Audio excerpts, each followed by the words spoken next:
بسم اللہ الرحمن الرحیم۔ اولاد کے لیے وظیفہ۔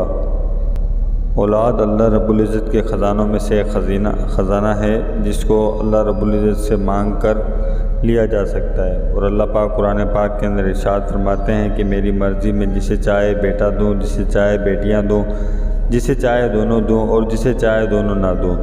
تو میاں بیوی کو چاہیے کہ وہ ہم بستری سے پہلے اس دعا کو پڑھ لیں، اور انشاءاللہ کثرت کے ساتھ چلتے پھرتے ایک اور دعا ہے اس کا ورد کرتے رہیں۔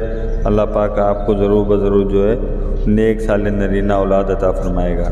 یاد رکھیں کہ ہم بستری کرتے وقت کسی بھی طرح کی کوئی بھی دعا نہ پڑھیں، صرف ہم بستری سے پہلے پڑھ لیں۔ وہ سورہ نجم کی آیت نمبر 45، 46 اور 47 ہے، اس کو پڑھ لیں، اور چلتے پھرتے جو ہے سورہ سجدہ کی 7، 8، 9 کی تلاوت کیا کریں۔